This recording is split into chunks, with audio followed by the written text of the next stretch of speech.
Welcome to the Creativity Theory Podcast. I'm your host. Just skip my name. It doesn't matter. My guest today is my good friend, Cameron Martin.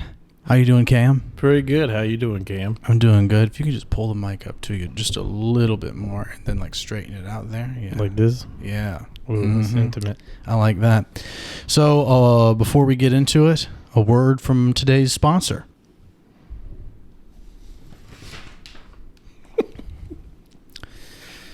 Have you ever been hooking up with a totally hot chick who isn't fat, like not at all fat, and you can't get an erection? She's totally naked on your bed, and you're just completely flaccid. So you try messing around with it, but nothing seems to get the blood flowing, if you know what I mean. Then you ask the girl if she'll blow you, but she says no? So you try rubbing it down more aggressively because you know if you don't get it up in the next 30 seconds, this chick is gone. 30 seconds later, sure enough, she starts putting her clothes on and you're all like, no, wait, it's not you. I have this problem all the time. Then mid-sentence, you realize that's a pretty sad thing for a man in his mid-20s to be saying, and being totally true. So you start thinking about the last few times this happened, and then reliving the embarrassment in your head starts to overwhelm you. So you just start crying in front of her. Then she just straight up leaves without even giving you a hug. She passed by you and you kind of went in for it, but she just blazed right by you like you were nothing. Has that ever happened to you? If it has, then you should try Blue Chew. Go to bluechew.com today and use promo code CUMSMUT. If the code is invalid or doesn't work, don't worry. Just pay full price for whatever's in your cart. Blue Chew. It's over for you if you don't start chewing the blue. Very nice. All right, I think we're going to get that one. Yeah, we're going to get that one good. Blue Chew will definitely like that. Yeah. Bless you. Cam? Yes, sir. Thanks for coming on. Thanks for having me. So, where do we begin? Where do we begin? Well, we met many years ago from doing comedy. 2008 or 9. I didn't get there till 2012. So I guess you were coming there before me. Yeah. And then by the time I got there, I would occasionally see you stop in. You just became a lot funnier than I. I don't know about that, dude. Make me chuckle. You make me chuckle. Yeah, well, you got there, and I remember it was you and Colton were like little babies. Yeah. Mm-hmm. They were so tiny, and I'd go out back and I'd let you swig off my PBR. And I was like an older guy, but I was trying to be really cool. Uh-huh. And it wasn't working really well for me. Well, I just like for the longest time, my memory of you was you'd come in and you'd do like your songs. Like you were more like a guitar comic. Yeah, I was doing musical comedy. Yeah. As the songbird flies. Yeah. And Timmy put posters up and somebody scribbled through my face on all of them. Was it you? I wish it was. I tried to take one to give to my mommy, but they were all scribbled out. Yeah. But yeah, I would sing silly songs on stage. Yeah. Uh-huh. Well, and you and I also shared this thing. Like before you started doing comedy, you were into like making videos and shit, right? Or did you get into comedy first? I've always tried to make funny videos since I was in high school. I made a zombie movie called My Best Friend Ate My Arm, and we won like the film competition. It was the stupidest fucking movie in the world. And then comedy started first. I would just go down there because I was fascinated with it, and then I got to know Timmy.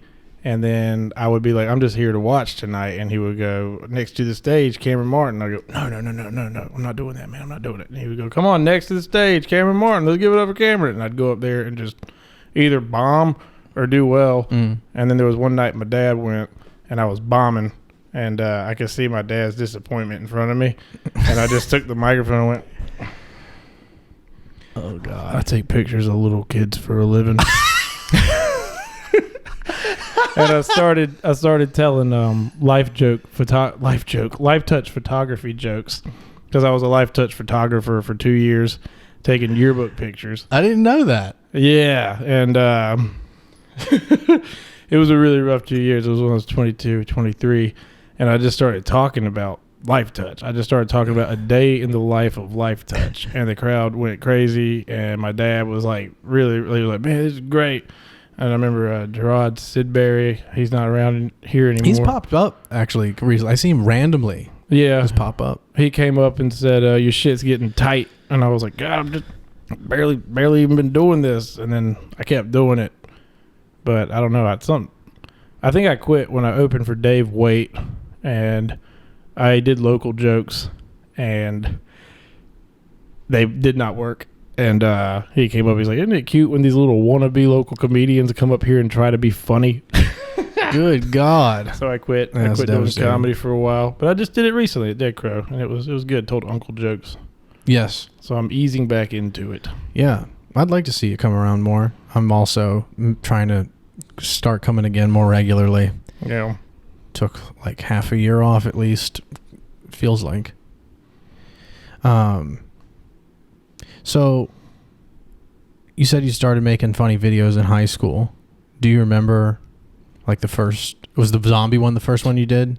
I think so. And then we had a ghillie suit, like the suit made of plants. And we did a whole video where you could order your ghillie monster today. And we had like the FedEx guy like act like he was dropping the box off like an empty box. Yeah. And then ghillie monster's great for you're mowing your grass. It's the grass. Self-defense. And like beating people up at the front door, and it looks like Mm-hmm. And that was really funny. Did you have like sketch comedy influences when you started making these videos?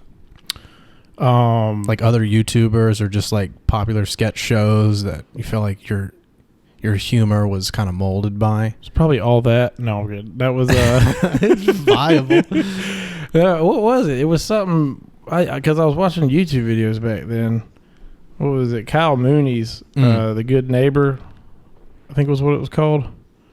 Back when he was doing that with the other funny guy before they got on SNL. I was obsessed with those videos. But what was it? I don't know. There was something that I watched. I just knew I wanted to make funny shit. And I started doing trying to do in high school. I was trying to have like comedy nights at high school, which now at the bar, like of course I wanted to pursue that dream as an adult to have once a month comedy night. Yeah. I knew it was John LaJoie for me. I mean, I had others, but I remember John LaJoie being like super prominent. I don't even know John LaJoie. You ever see like the Show Me Your Genitals guy? Show me your genitals. Taco. Everyday normal guy, Taco. Yeah, he was one of the ones. I didn't know his name was John LaJoie. I just always thought he was Taco. Oh yeah, from that show. Yeah, I was like a fan of his like starting in middle school, and then like by the end of middle school they started the league. So like hearing him get cast on like a television show was so cool. Like yeah, just a regular everyday normal motherfucker. Yeah. His shit was great. Yeah, he was really good. I don't know. I watched Bo Burnham when I was really little. His little goofy videos he would make when he was like a tiny little baby kid. Yeah. Yeah, so that was one of the ones I was like, I could do that. Yeah. Yeah. And then Ray Stevens, who would not be very well received in today's world. He's got a song called Bridget the Midget. Okay. Guitar Zan, Ahab the Arab. But yeah, I remember listening to him when I was little, and I was like, I want to do that. I want to make funny songs. Yeah. And then people don't like funny songs, so I had to quit doing that. Yeah, I was about to ask you, like, was there a certain point in, because I felt like you were really solid with the guitar stuff. Like, I felt like you were one of the local guys that, like, had his thing and you had it down. And, I mean, I know from, like, doing the rap stuff that I do and then doing the comedy, I always felt like there are so many people, like, the rap would usually go well whenever I did it in the context of, like, a comedy place. And it felt like it was an easy out if I were worried about making sure my set went well. Because it was like I know every word. It's embedded. It's a performance that's spelled out. Yeah. It's like just turn on autopilot and do it, and you're going to get a good reaction. That's why I felt it was an out, because like with doing the regular talking stand-up, there's always the risk of like, even though I've done this material before and it tends to go well, it's not as consistently well received. Yeah. It's way more challenging to have to like work to make sure it goes well than doing a song, even though there's a lot more like premeditated thought and effort in the making of the song. Right. So was it's a nice scapegoat. That's weird you say it, because that was one night I brought a djembe drum up on the stage, and I had my friend Kyle in the audience, and he had a guitar tucked away behind the bar, and this was at Nutt Street, like the original. And in the djembe, I had under my shirt, I was wearing a tank top, like a wife beater looking tank top, with some kind of like California bullshit on it. And in the djembe, there was a fedora. Mm-hmm. And so I was doing my set, and the set was going well. And then at the end, I was like, man, I still got more time. So this was like my backup plan. And I said, man, I'm feeling douchey. I just wish I had a douchey tank top. And I took my shirt off. I was like, oh, there we go. I wish I had a fucking fedora. I really douche it up. I pulled the fedora out and I put it on. I was like, is there any douchebags in the audience named Kyle with a guitar? And Kyle goes, I brought a guitar. I was like, get your douchey ass up here. And he comes up and he started doing the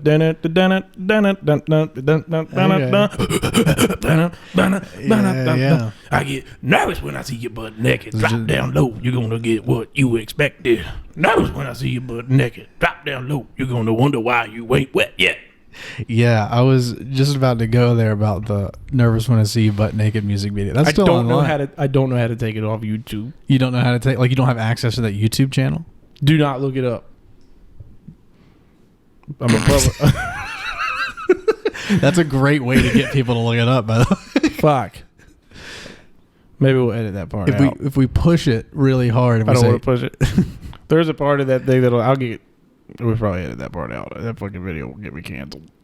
I don't think so. Mm-hmm. Dude, there is shit I have online that the second I get big will be the death of me. Yeah. Well, disclaimer. This was 2010, I think, or 2011 when I made it. I was a different person back then. Mm-hmm. And pop shots using a bottle of Jergens to squirt on somebody were funny. Throwing clam chowder in my friend Elizabeth Crump's face. That is still funny, actually. I don't want to take that back. We used a restaurant. I knew the owner of Fibbers, so he let us come in there and throw chowder in her face in slow motion. Right. I don't think that video is that offensive or like that's something that would really get you canceled. Well, the girl, the boobies in the video that are bouncing around she's like, this sounds really weird. She's like a sister to me. And of course. She was like, I want to do this. I want to do that part. And I was like, are you sure? And she was known for, ample bosom. Mm. And she's like, I want to do this part of your video. And I was like, okay, it's going to be weird. And then so she had a bikini, and then she was like, what if I just hold them and just do it that way? And I was like, I don't know if YouTube will allow it, but sorry. No, you're fine. It's my dog. We have a dog in the studio. Hoogie, you lay down, girl. Go lay down. Lay down, girl. Go lay down. Whatever, she's fine. Yeah, that's very scratchy. I'm sorry. It's fine. These mics are pretty, yeah. She wants to be in it, too. She's probably going to hit the camera. Poogie, go. Go lay down. I'm sorry about that. You're fine. She's at least not bumping into the cameras, which is fine. Just let her walk around. It's fine. Okay. Yeah. All right. Anyway. Nervous when I see you butt naked. We're talking about that ample bosom friend. Oh, yeah. And then so she decided, let me just hold my breast and bounce them. I was like, okay. And so we did it. But there's that one scene where at the end, it's dirty, and we use the lotion and squirt it. And that's the one that made everybody like, But I was a kid. It was funny back then. I liked SNL. They do shit like that on SNL. Right. I don't think pop shots, but, Yeah. I don't know. I don't feel like that's something that you should be genuinely concerned about in some sort of canceling situation. It's really hard to look up, and so I shouldn't have fucking said that either. Damn it! Now Here's what you have to do to find it. Yeah, it's really hard. You go to okay. So go. No, I don't care. I try to take it down. At least I tried to take it down. Yeah, that speaks for something. Yeah. They got 144,000 views, which back then was a lot, and now that's not dick. Yeah. Yeah, no one gives a fuck. And it doesn't show you dislikes anymore. It's got like 230 something likes, but I bet there's like 2,000 dislikes. It's like a porn you wouldn't click on. Oh shit! Like, well, I'm not even gonna click on that one. It's a lot of thumbs down. Yeah. I don't watch porn. Me neither. Yeah. It's a sin. I'm a Christian and I don't sin. Belisa Films, strictly. Women will know. Yeah, women made porn. Porn by women. Porn by women. Mm-hmm. I like a storyline. Me too. I like the passion. Mm-hmm. Yeah. That's actually not a lie. I'm very proud of my porn. Yeah. It's not my porn. I'm just proud of my choice in porn. Right. I like my choices in porn, though I try to not watch porn so much. Yeah, anymore. There's a guy on Instagram saying you shouldn't, so yeah. I just try to jerk off to trees and like bushes now. Yeah, I'm more of like a jack off to rocks and like pots and pans kind of guy. Yeah, I just like I just take two like pots and just bang them on my penis until something happens. Yeah. Apparently, if you shove your finger up your butt far enough, you can get the job done. Yeah. Well, we made a dirty music video even more recently. Yeah, I was behind the camera, but yeah. We that was really dirty. Yeah. Oh man, my cheeks got real red when we did the public scenes. Yeah. Those are I could tell that there was discomfort in shooting. Though, like, can we please be done with this? Yeah, it was as soon as possible. God, it was funny. The hot dog in the hot tub. I felt protected in the Garfield suit. Oh yeah, you did have the Garfield suit. Yeah. Yeah. I just wish I could know what passerbys thought about, like, a lot of people were driving by and like, the fuck is Garfield doing with the chick with her ass out and a guy filming him in front of a big alligator. Ryan Stacy. Yeah. Shout out to Holly. Shout out to Holly. That was very it's very cool because cool to do. I really tried to get, like, that album that song is from had been out for at least a year, and I really liked that song, and I really wanted to make a music video for it for the longest time, but it was so hard to find a girl who was willing to do it. I was thinking of the part where I had to drop the egg on your face, and when we were putting you were throwing sandwich shit at her butt, and then you had her sit on a birthday cake. Yeah, she was down for all the weird shit. She did, yeah, she did. Holly, you're a trooper. Yes. A friggin' trooper. Yeah. That's funny. Yeah, the egg cracking on her butt and then the yolk dropping on my face, dude. I think that was your idea. It was a perfect. The yolk hit the glasses and face, like it like split. The yolk split right down the middle of your glasses. Yes. And you kept the deadpan. It was good. Yes. That music video is Rump by Camboi Smif. You can look that up. You're good. Hey, look up mine, but not if I delete it first. Love me for the man I've become, not the man that I was. I hope you can never delete that because I like that video. I tried so hard the other night. Oof. The other night, recently, you tried to delete it. I've been trying to delete it for a while. I don't know how. Every night you try to delete it. Every night before bed, I whack off to a tree and I try to delete nervous. Yeah. I don't whack off to trees. I respect trees. Yes. Not very attracted to trees. You're not a tree man. Not a tree man. I'm a sea man. I jerk off to the sea. And then into the ocean. Yeah. People always talk about tit man and ass man. I'm a sea man. Yeah. See the line where the sea meets the sky. I'm coming. I'm more of a tree man. I'm a tree man. Yeah. Some trees you be looking at though. You've seen them. You know what them trees I'm talking about where you like stop. And you're like, look at that. Yes. Where they grow weird. That looks like a snatch. Trees. I don't know if you know that Instagram. That looks like a snatch. Very entertaining. Yes. Yeah. Like they have the hole in the tree. Yeah. Some of them are very detailed. Some of these trees. Yeah. Yeah. Well, trying to think. There's a few. I have very minimal notes right in front of me. Yeah. Who cares? Just read the Blue Chew ad again. There you go. I'll ask you. So you're also a businessman. Yes. You're, you have 3 businesses right now, at least. Yeah, it's a Shine On Massage, Daggers Deep Tissue, and Wine Knot Skybar and Lounge. All excellent spots. These are great places. Yeah.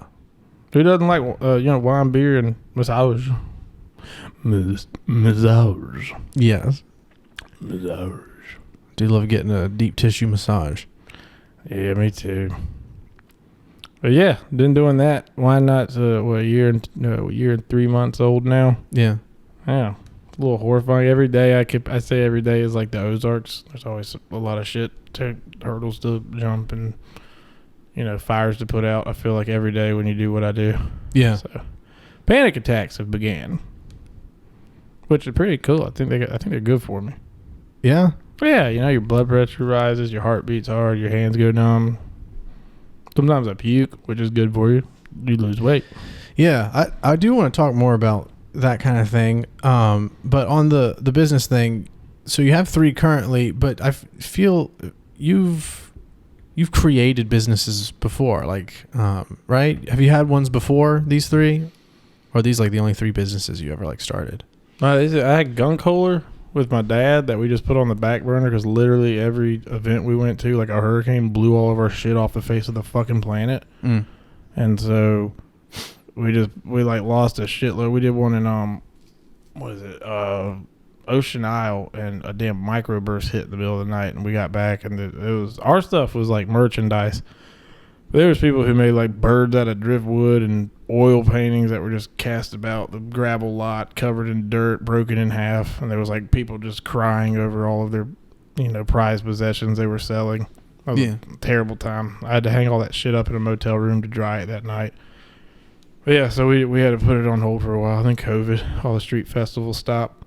But it was actually on the up and up. We were doing really well with that. It's just a brand that's for like fuck salt life people. Like we actually really like getting out in the cut and digging up shellfish, drinking whiskey on a gunboat. It was like the underground version of Salt Life. Yeah, it was a dirty old Salt Life is mainstream rap.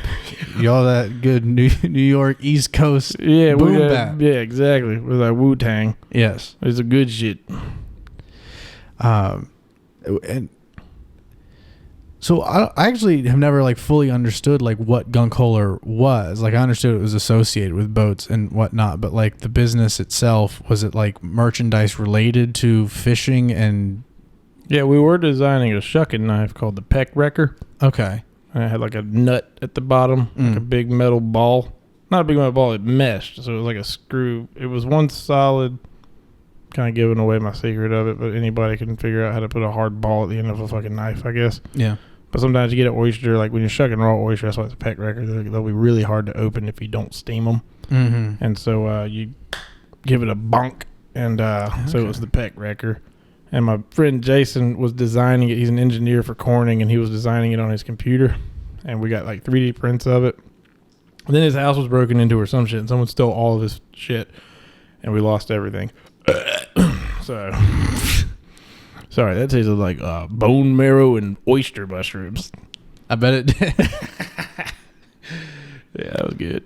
And aside here, I might cut this sentence out, but I apologize that I'm like so low energy, and I feel like I'm doing a horrible job hosting this conversation.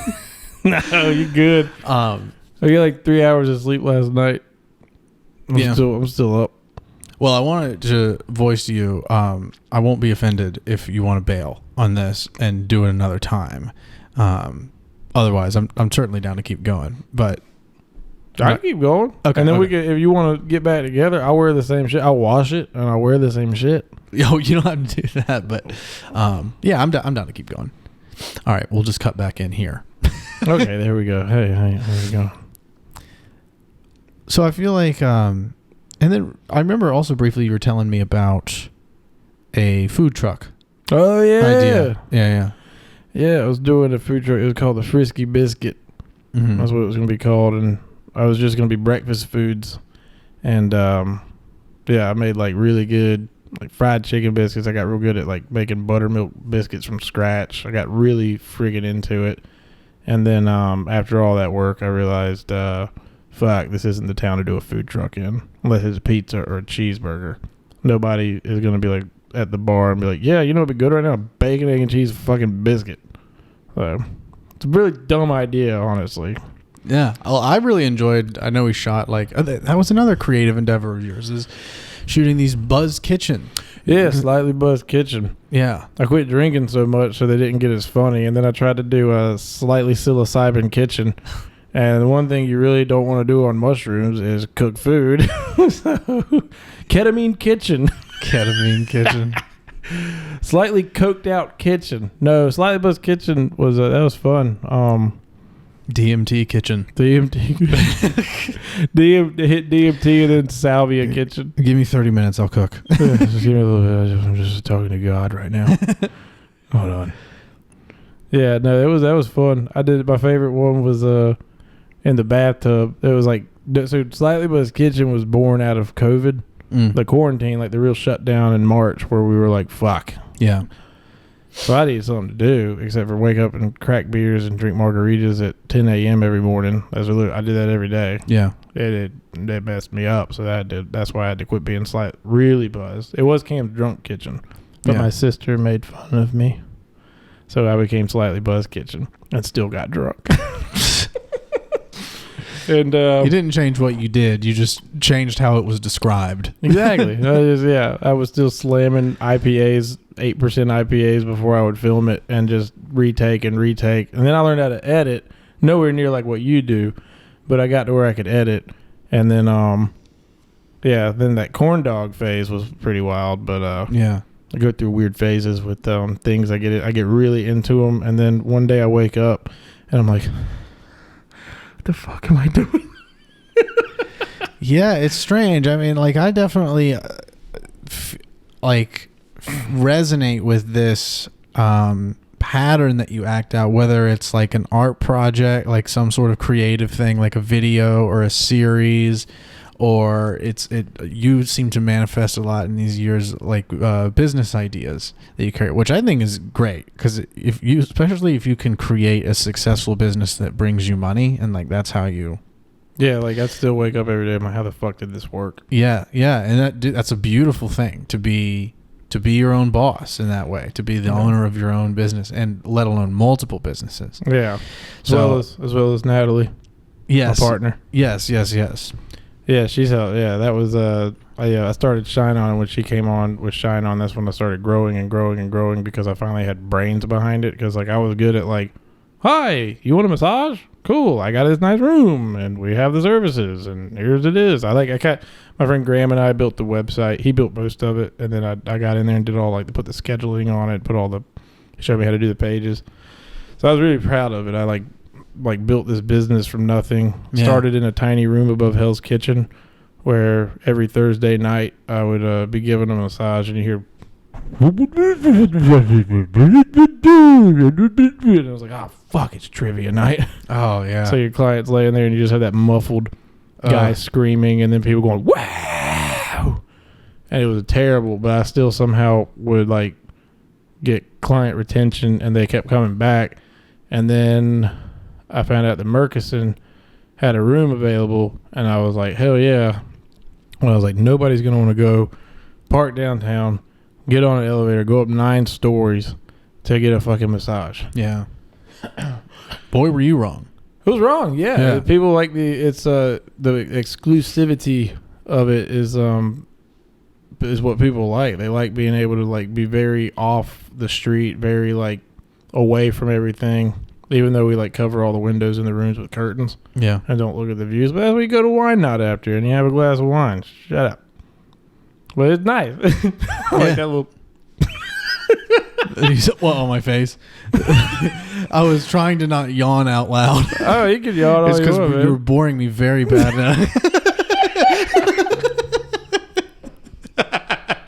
No, I'm kidding. I'm just genuinely crashing from caffeine. I had too much today, and we just ate a meal before this, and so now I'm like kind of, yeah, I've got some questions.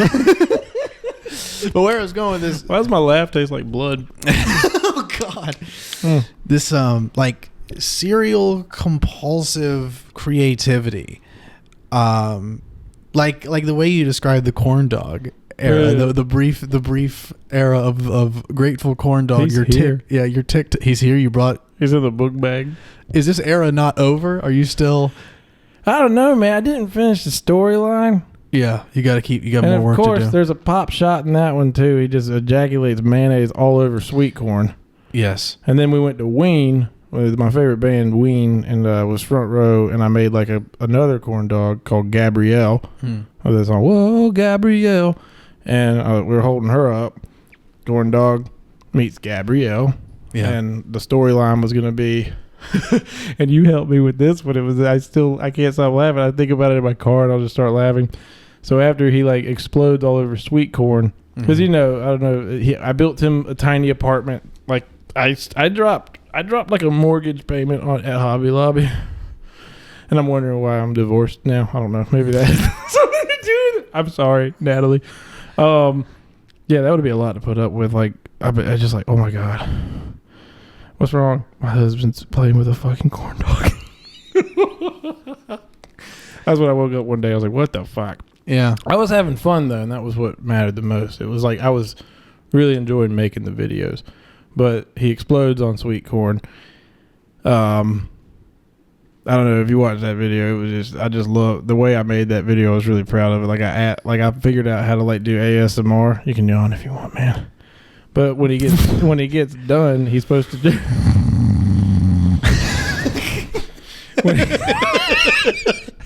Like Steve Brule just immediately falling asleep.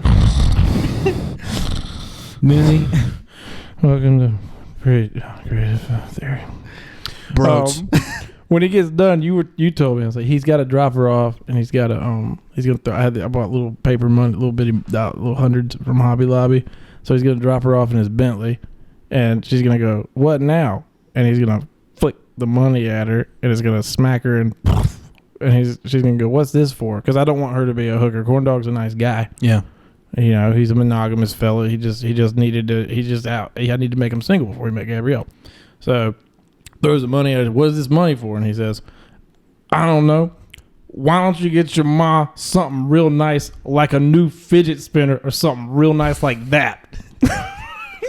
And then it pans to sweet corn, covered in spunk with mayonnaise, from the night, looking terrible. Walk of shame. Her skirt's on sideways, and I figured out how to make it to where a fidget spinner spins in her face while she's looking at the camera and it fades away. Yeah. And then the next one was going to have like his car busted up on fire, like the little electric Bentley I bought. Yeah. And she's going to be burning his car. He's just going to have one tear roll down his eye. And I was going to end it that way. And then he was going to meet someone else. But I think for the sake of my future and, finding love again, I need to quit filming, making corn dog videos. But I got 4,500 followers on TikTok. Which apparently isn't shit. Have you ever seen the video of Alex Jones with a fidget spinner? Please, let me see it. Oh, I'm having a hard time. Oh, here we go. Does it come on this TV? Yes. Nice.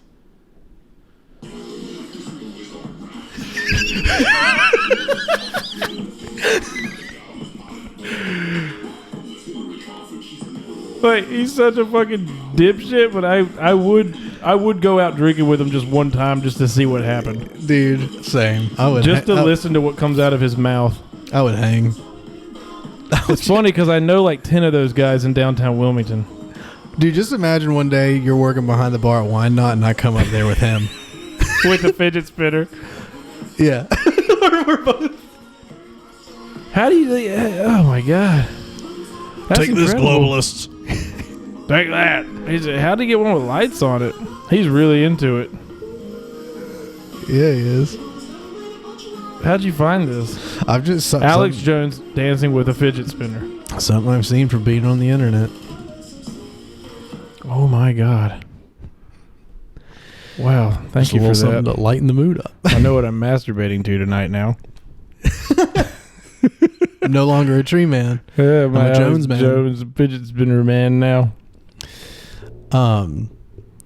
Yeah, there is something about the compulsive creativity, especially when it can turn into silly things like making narrative corn dog videos on TikTok, that it does make you wonder, like, how is any woman ever going to love me? Yeah, and I try to kind of come out of the gate with like I make weird videos sometimes, just to get a laugh because the world is dark and laughter I think can help people. And if you see a corn dog fucking another corn dog on the internet and you can chuckle, good. Yeah. That's why I wanted to get to know you so bad and like sought you out and like try to like pull you aside at the club and be like, hey, you want to be my friend? Yeah, like, this guy's creative as fuck, but our creativity levels. Like, we're so in our own head with what we want to do that we haven't been able to meet, like the 2 cams in the van. Yeah. And what's the scoop on that shed? Yeah. Which I still think would be fucking funny. I still want to do 2 cams in the van with, the scoop on the shed as a segment, like, for sure. It's not out of the question at all. My pants got so high up. But yeah, I also, like, enjoyed this, just hearing your perspective of that, trying to approach me and begin a friendship about you talk about that, just your perception. Yeah, I tell people because they're like, what's Camp Smif like? I'm like, oh, good fucking luck. It took me years and I still am trying to figure it out every day. Like, I'll think I got a grasp on him and then he'll fucking throw me for a whirl or like, I don't know, but like I was just like because people see you and they expect when they meet you for you to be Camboi like on stage. Yeah.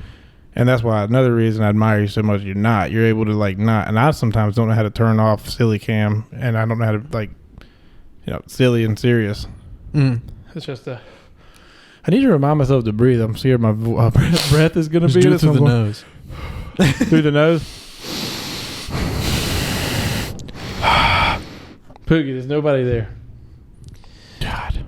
That's actually, it's actually funny you say that because there's times I hang out with you like in these recent years where like you have that fun energy off stage and I'm like, man, I wish I was more like that. I wish I was more like fun and chaotic off stage. No, it's fucking terrible. Because I feel like most of the time socially, I'm a real fucking drag.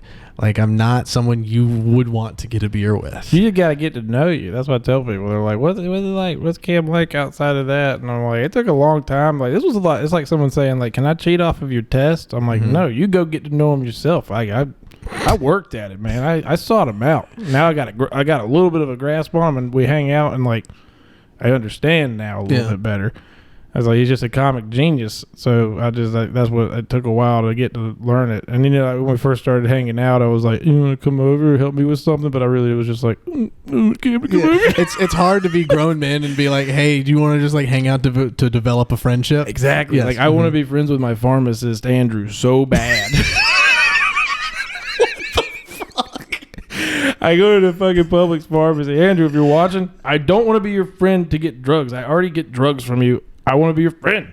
So like he's like, yeah, he's that's what I was wanting. I want to be your friend. Let's smoke some weed. I should just have you on doing that voice for the whole time, just so I can say Seth Rogen on my podcast. All right. Sorry guys, this is an audio only episode. Yeah, sorry, we didn't have the cameras. We didn't have the cameras. I honestly am honored to be here, Cam. This is great. Thanks for coming on, Seth. No problem, man. Do you want some weed? Yeah, let's smoke some weed. I don't have any. Oh, fuck. Pookins. She fucking something up? No, she's fine. I just wanted to shout your dog's name. So I was saying the other day, is like where people are way more. It's way easier for us to go out and like meet a stranger and get butt naked with them and have sex with the opposite sex or same sex or whatever you're into than it is to just go out and be like, hey, you want to be friends? Because we're all so like, we're so uncomfortable. Like, it makes you feel vulnerable. Poogies, fuck off. It makes you feel vulnerable. She just rammed her face right into the camera. It makes you feel really vulnerable doing that, you know? It's weird. Yes. It's like, oh, they're going to think that I'm like, I don't have any friends. I need friends. Yeah. Or you're going to think I'm weird. Do I need to like express it? It's harder to make new friends than to meet someone you want to date, I think. Very much so. It is, yeah. It's hard. It's definitely like, it seems so strange to have a direct approach about it. To like go up to another grown man and be forward with your intentions like, hello, young man. Yeah. Hello, fellow man. Hello, fellow young Christian boy. I would like to become your friend over time. May I earn your trust? Exactly. Yes. Yeah, and then like you gotta like you literally kind of go on like man dates. You like get together and you do things and you figure out similar interests, and then like you learn pretty quickly if like it's gonna be if there's chemistry, you know. Which you and I like all the same shit. Really, we like weird meats and we. I don't know. Weird sketch comedy. I don't think you like sports. I don't. You're not a gamer. No. We're very much alike in that way, yeah. There's something that really clicked with me at a certain point of like hanging at your house and us like just showing each other old stuff of ours, kind of like back and forth and then like, I don't know, so I feel like you might have said something too that it clicked with me. There's like this shared compulsive creativity to where like there's this beautiful side of it where we both make a bunch of shit, but there's also this negative side of it where like our creative mind creates like mental health problems. Yes. And then there was that, and then also like this shared being at this sort of age range and this place in our life where we are not successful in our creative endeavors, like to this celebrity degree, and like that's of course the dream of any compulsively creative person. I would never want to be a celebrity. That's the weird thing about it is I just really? Like I used to like I want to get out to LA, I want to get out there, I want to get in Groundlings, I want to go to what's the one in Chicago, Second City. Okay, yeah. I wanted to go to all these places so bad, and I was like trying to figure out how to do it.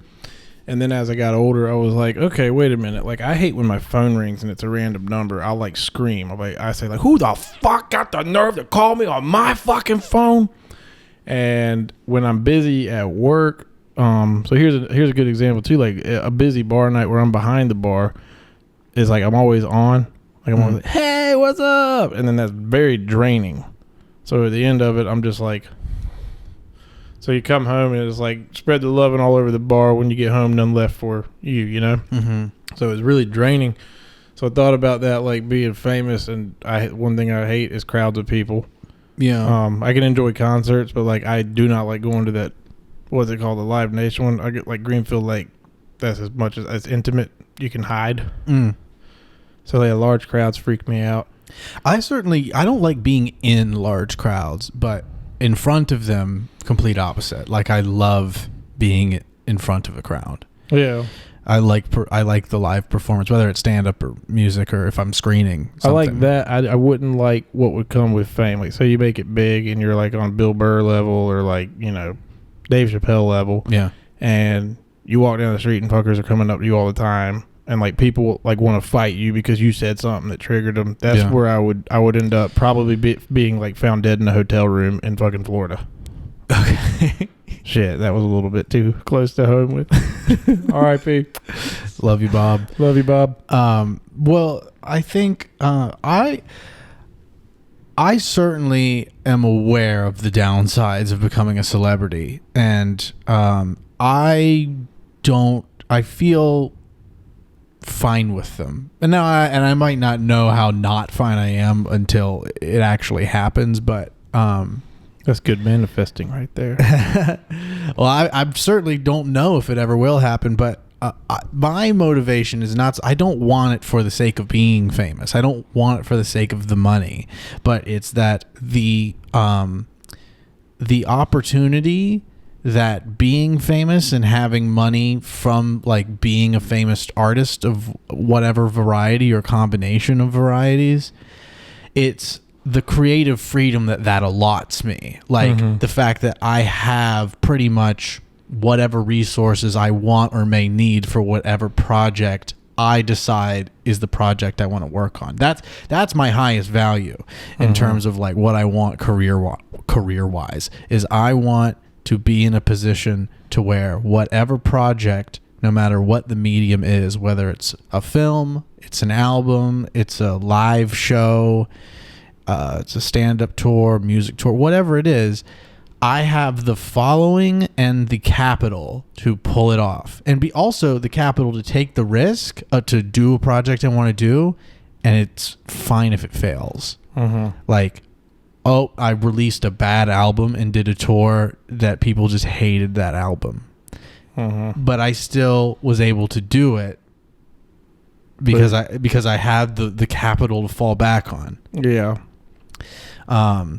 That's all that matters to me. Like, I'm not chasing fame and money themselves. It's just those seem to be, to me, unfortunate elements that would allot me the real thing that I'm after. Right. Just the backing for it and Yes. I get that. I don't like anything that I have to do to keep myself afloat and functional and healthy mentally and physically that doesn't have to do with a creative project that I want to do. That is something in my life that I'm not fond of. Mm-hmm. Yeah. You should, like, the amount of work you put in. It's like, there's like a law of, like, you know, how much you work to something. Well, like, I don't know if it's 10,000 hours or whatever it is. Yeah, the amount of work you put into it. And then you're on that, like, show where you had to go on a date and stuff. Like, so God. Any day. I haven't even talked about that on this podcast yet. That's crazy. You should show people at some point. But any day someone could be watching that who's like producer of something and be like, holy fuck, like, we need to find this guy. Like, you're out there. Yeah. So it could happen. So you just have to keep doing it. But yeah, my whole thing was like, once I started opening businesses, I was reminding myself to breathe. Yeah. It's starting to get fucking hot in here. Yeah, they changed it. Yeah. It's really hot. I hate grown men that like it hot. Oh my God. Dude, there's a special place in the hell of my heart for those. I hope it's really cold. Who would want it this hot? Like, look. Think about being an adult man and you're like, yeah, I want it on 74. 74? It's probably on like 72. That's what it was on. I It's turned it down to working 70. too good. If you can, they're not all correct. You Yeah. know, all the thermostats. Like, Yeah. Well, I'm, it is I'm also living on a fucking boat right now with a space heater that doesn't even work, and I feel it's gonna be 30-something degrees tonight, and I'm gonna sleep on top of the covers. Yeah. Well, that is the thing, too. It's really cold outside right now, and this is an old house where the air gets in, and the thermostat's basing it off of whatever's going on in the hall. So it actually could still just be on 70. It's just it's getting cold enough into the hall where all the vents in here are now turned on and working. It's not bad. I think like saunas are good for you. So yeah. Oh, yeah. Glad I wore a big buzzy sweater. I need to sweat out my toxins. I drank a lot of wine last night. Yeah. Okay. Well, this is good for you. Yeah, so I'm happy about it. What were we talking about before the heat wave? We were talking freaking about me out. the compulsive creativity and well, I think where my point stemmed from was at a certain point I felt very connected to you when I realized that there was this shared, like you were explaining all the things that were common with us. I felt like that I became aware of that, and I think the whole us. I guess I never knew that you have decided at some point, you know what, celebrity's not for me. I don't even want that. Like, do you feel like that is something that you have decided on definitively, or? I hadn't decided on it. Like, I still want to keep doing funny stuff, but I don't want to, I know people like, let's just say this. Let's say that we made 2 cams in a van. Yeah. And let's just say it became a huge sensation. Mm-hmm. And then you started having those life factors that you laid out, like you can't go to the grocery store without people recognizing you, and people are coming up to you asking for autographs and pictures constantly, and also people running the street saying "fuck you, Cameron Martin." You threw people threw shit at that little kid from Game of Thrones. You did a cum shot on a corn dog. Fuck you, Fuck dude. You, man. My mom was a corn dog. My children are on TikTok. Oh, yeah, I got in trouble. People were like, man, my kid follows you. I was like, I never told you to tell your kids to follow Corndog. Like, if I had my way, he would have been, like, busting rails off the dashboard and, like, other Corndog's tits and having hot dog orgies, like, in the hot tub. Well, why don't you have your way? Well, at the time, I was being censored. So, yeah. Oh, okay. Like, and now that I've already, like, I'm over it now, it's like, well, fuck, because I could have taken him off the fucking wagon. Like, I was going to make that Corndog so dirty. You could do an OnlyFans for the corn dog. I might do that. That'd be a good way to bet make that some could money. take off. People are gonna think I'm gonna fuck myself for the corn dog, and they're gonna say it's just 2 corn dogs fucking. Oh shit! So maybe I'll just fuck myself with a corn dog. Yeah. I don't know if you've seen him lately. He's getting old, man. His head's real pointy now. The preservatives not working so good. No, I taxidermied him. Oh. Yeah, he's full. He's injected with epoxy, wrapped in epoxy. So many paint jobs and more epoxy. I'm sure there's like rotting meat inside them, but it's so encased in epoxy that he'll be like that for the rest of ever. But now, like, he's shriveled up, so everybody thinks he's a Mr. Hanky. Oh, okay. And I've been having a really hard time recreating the color of a corn dog. I need to go with a lot lighter hue of brown, but I'm colorblind, so I keep painting them dookie brown. Yeah. And at Ween, everybody's like, "What is that? A turd on a stick?" I was like, "Fuck, it's a corn dog." Yeah, a cowboy hat on. Yeah. Yeah. Yeah. Whatever.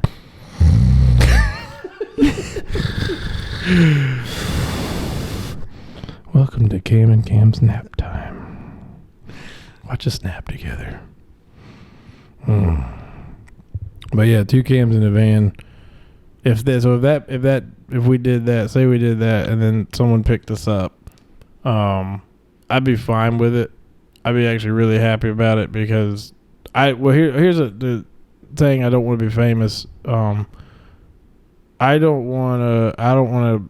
I've seen what it does to people when they are constantly no offense to you, because I really think that one day you're gonna explode. But like, I think I've seen what they go through, and like it like fucks their whole lives up because they're trying to do it, and they if they don't make it, they like you go into a spiral of depression.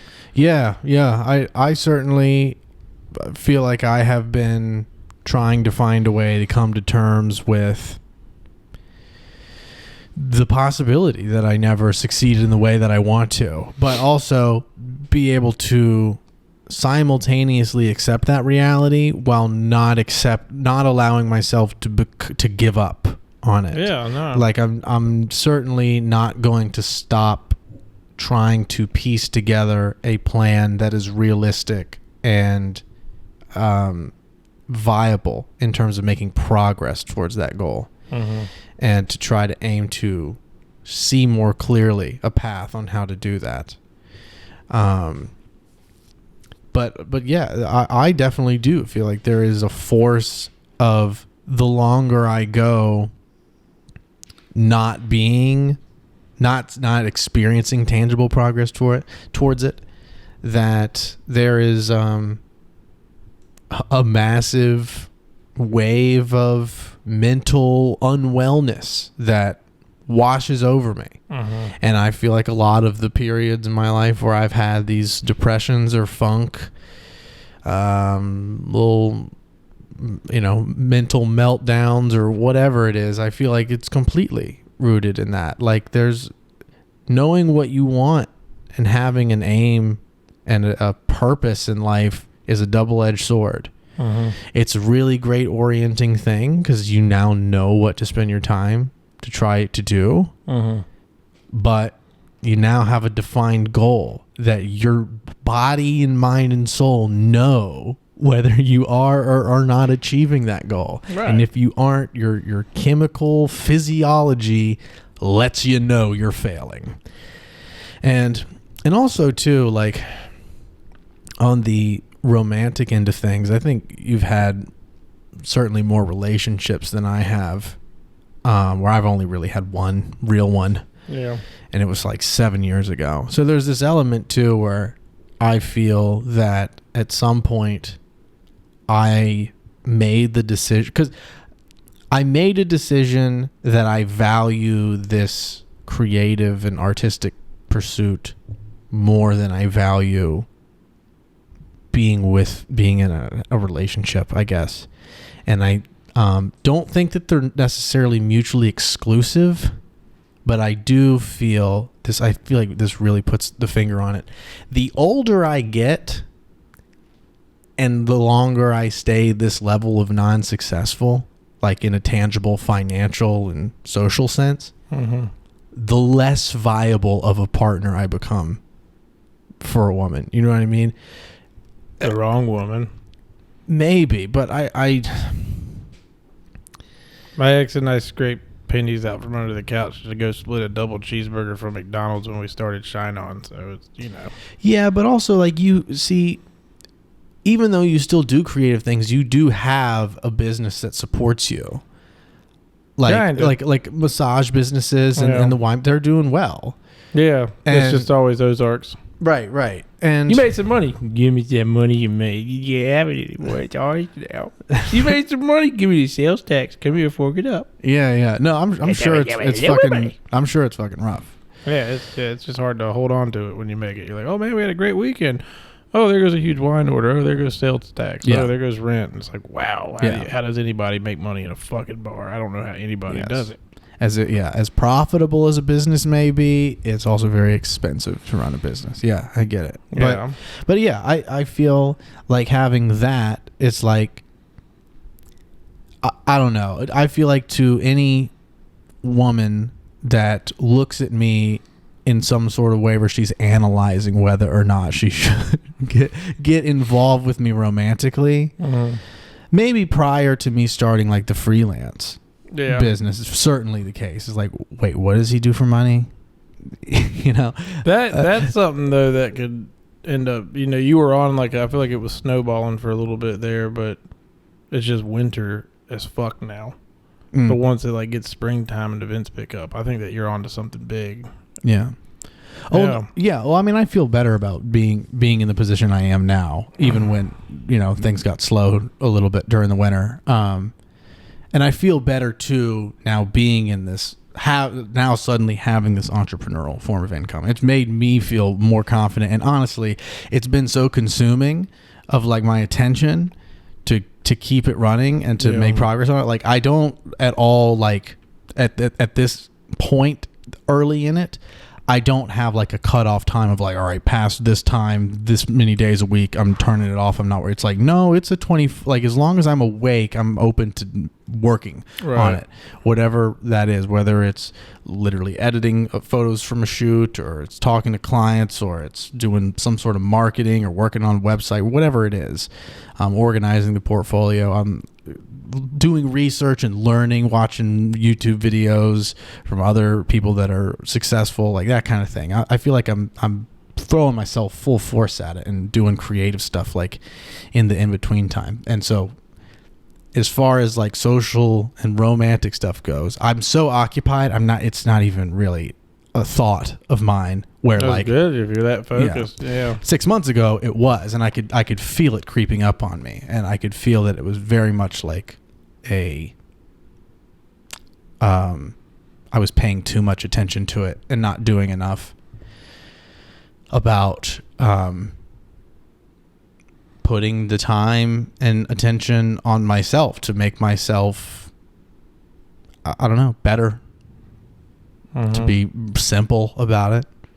I felt, I don't know. I definitely want to hear from you, but I personally feel like, and again, I feel like starting this freelance business and making the progress I have made has been a major step out of this. But for the longest time, developing in my 20s, and turning 27 and assessing my life and assessing, my romantic or not so romantic patterns and social patterns, watching like how I've maybe not been the best friend to a lot of people, maybe even not even been that great of a guy to acquaintances and strangers, not being so friendly socially, just in general, not being very giving. All these things, like just looking at myself and just the word that comes to my mind, no matter how harsh anyone thinks it is, I just think loser. Like I'm just like, you're a fucking loser. Like I think that, and and I don't think it's harsh. Like I think it's a honest assessment, and there's of course a way to feel that way about yourself and let it get to you, and let it destroy you, and then you just go further down that hole, or you can try to ignore that and just unconsciously feel like a loser without ever admitting it to yourself. But I feel that it was like a necessary, honest look in the mirror and being like, look, I feel like more and more of a loser every year. What happened to me with it? Yeah. What am I doing? And that has to stop. I have to do something about it. Well, people put you down too, because people will be like, well, I could never do that. So they make you feel like shit for chasing your dream. That's another thing I've had all the time happen to me, is just people like, critiquing me, over critiquing, unwanted criticism, like not asked for, like, who the fuck are you to tell me that? Like, I'm out here, like, have you ever, like, when someone's like, stand-up comedy is just so, like, lame. I'm like, fuck you. Could you get on a stage and make a crowd full of people bust out laughing? No. That's why. That's why you're saying that, because you're fucking lame. Like, yeah. It's challenging. Yeah, it's just, it's most of the critics and commenters on things are people that are certainly like way worse of losers, like that just, they trolls. Yeah, they either don't have a creative bone in their body or they have plenty of creative bone. They just don't do anything with it. Yeah. And, they can't, it's like the people who criticize mostly are people that don't make anything. Right. All they do is consume and criticize. You've never created anything. You've never tried to like go out of the box to like play an instrument or like even a fucking hobby, and those are the people that are gonna like. Yeah, I didn't like that you did. Man, it's just like I've never do anything and then say something, but fuck right off. Yeah, for the most part, I've never really been bothered by because at some point, like early in like high school, I had a period where I had a YouTube video go viral, and I got a sudden like onset of like 2,000 subscribers, and had a lot of people like engaging with my content aside from that viral. Was that video. The ones you showed me? The Rebecca Black interview, like the YouTube poop. No, I don't know. Your ones where you're with the high school ones were like funny as fuck. You did like a kind of Tim and Eric thing. Oh yeah, the Cameron and Jake so Awesome show. Yeah, I talked about that a little one with the last podcast with Wills. My experience airing that show. Wills, dude, I had such a great podcast with him.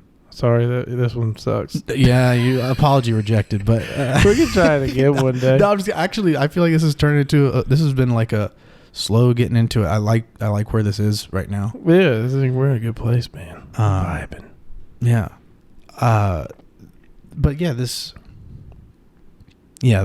critics, dude, I feel like I've never been bothered by criticism. If anything, I appreciate that I'm being talked about. Yeah, well, you want to know what I think? What? I think, so on the subject of not really caring to be famous, I know this is going to sound cocky. I know that if I went out and I pursued it, I know I would probably have a pretty decent chance of getting some kind of gig. Mm-hmm.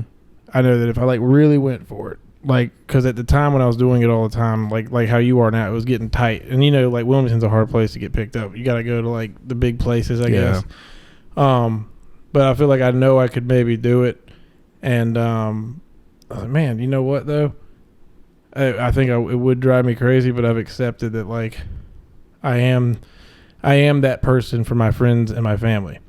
So instead of being like that person for the world who doesn't appreciate shit and who will just chew you up and spit you out, I can be the comedian, the court gesture for my friends and my family. Yeah, your circle. Yeah, and I can do it every night behind the bar, make the customers laugh, goof off, and like I wouldn't be able to do that if I was on touring or anything like that. But it feels good just being able to be like known as like, that's Cam, he's funny, Cam can make you laugh, That's why I like just being the comedian for my loved ones. Yeah, and I think that is along the lines of like the way I've conceptualized some sort of acceptance of what I currently am, like who I am now. There is a way of looking at it that I'm like, you know what, even if I make no progress, I accept it. Mm-hmm. And I do love the role that I play. I do like who I am, and I like the way that I am able to continue to develop, even if I don't make any sort of massive leaps in fame and finance. Mm-hmm. And that's been like a slow thing to really like wrap my head around in a healthy way. But I do want to talk a little more about like mental health and that kind of thing. If you're I'm down into that. Okay. I had a panic attack today. Awesome. Yes, you mentioned that earlier. So have you always had panic attacks, or did you brand spanking new thing for me? Brand spanking new. I remember when panic attacks were new for me, and I mean I don't have them anymore. But yeah, I had a little brief bout of them starting around the end of 2020. Yeah, I can't breathe. My hands have been they vibrate and they go numb.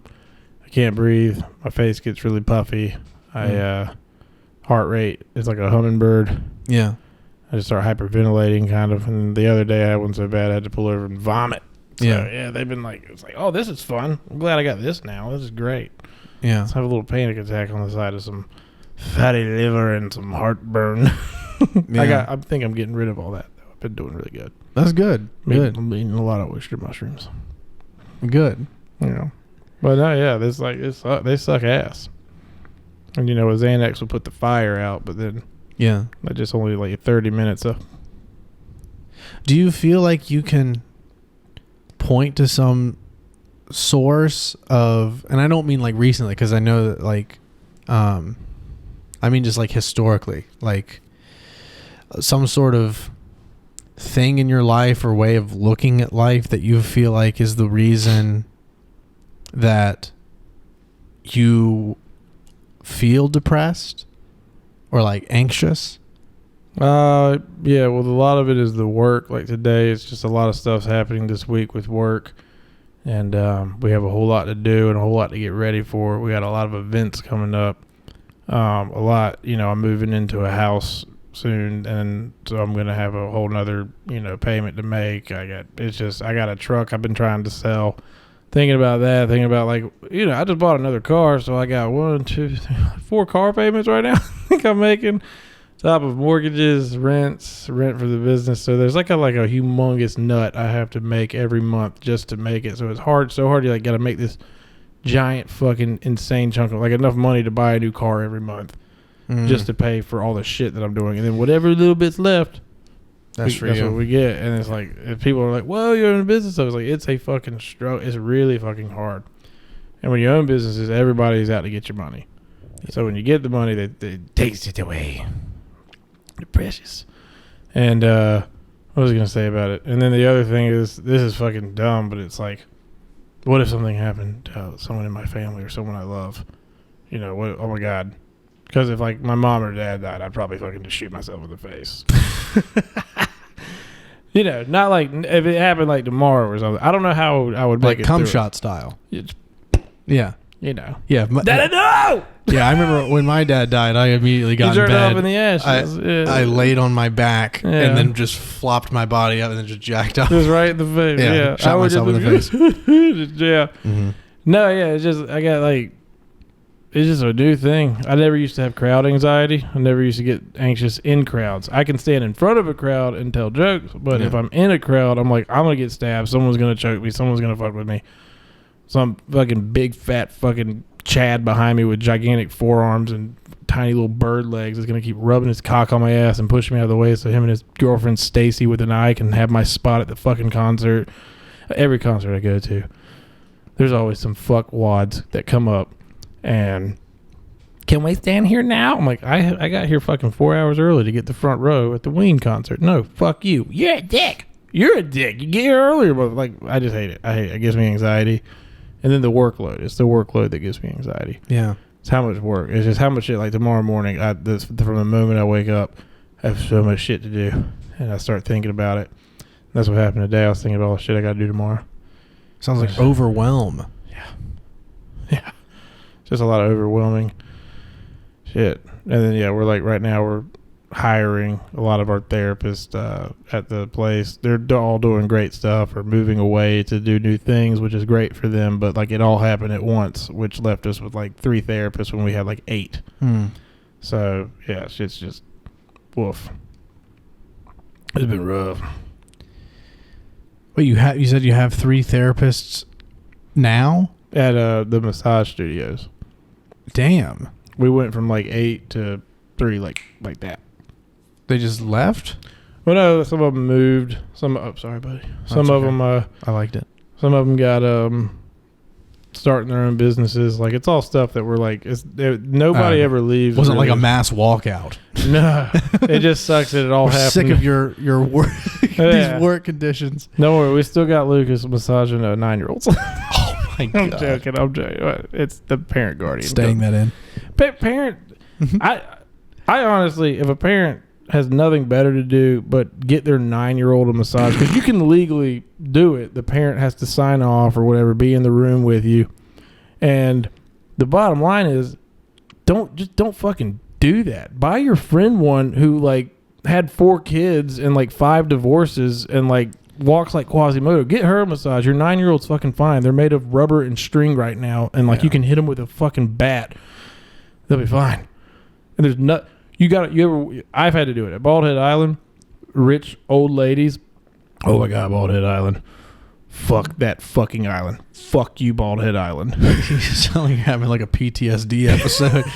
Bald Head. God. Like grenades going off when you hear the word bald head. That and like every time I was a firefighter for almost 2 years. Every time I hear a fire engine or see an accident, I get like, I can't ride backwards and shit. If I ride backwards, I'll start vomiting. Good Lord, you've just been everything. I feel like I haven't sold mattresses. That's next. I might sell some mattresses. We could start a mattress business. I'll sell you a mattress right now. Not currently in the market, but I will be sure to hit you up when I am. Cool. Just let me know, man. I'll go get one somewhere and I'll sell it to you. I think there's one on the street down there. I'll grab you that one. And we can jump on it and have a pillow fight. Yeah, I'd like that. It'd be fun. 2 cams in a van and a mattress. It's just a pillow fight van. I just thought of a really good 2 cams in a van. Go for it. Like one of the episodes setting up, like getting some cheap, like those blue mattresses and setting up like posts around it, like wrestling match, and like dress up as some kind of villain or something. It's like come wrestle, whatever, like pay whatever to come wrestle this villain, and as one of us is in the costume and they get to wrestle us. Yeah, I don't know, just a wrestling match on the side of the road. No, can't do it. I won't. People will leave me. I'll never find love again. I'm getting boogers all over this thing. No. What were we talking about before that? We can cut all that out. Just edit that right. I'll just start cutting it out from the moment you drop child massage. Yeah, actually, that would be great. Just cut that. Cut the nerves when I see you butt naked out. That'd be great. And it'll make it shorter and more entertaining. You know what I mean? What if I just cut none of it out, even when we have conversations about cutting stuff out? Just put all the shit about cutting shit out of it, like Bitch Shepard. Shit, that joke was terrible. Cut that one off the CD there. Yeah. It's a really good microphone. Should we just start doing ASMR?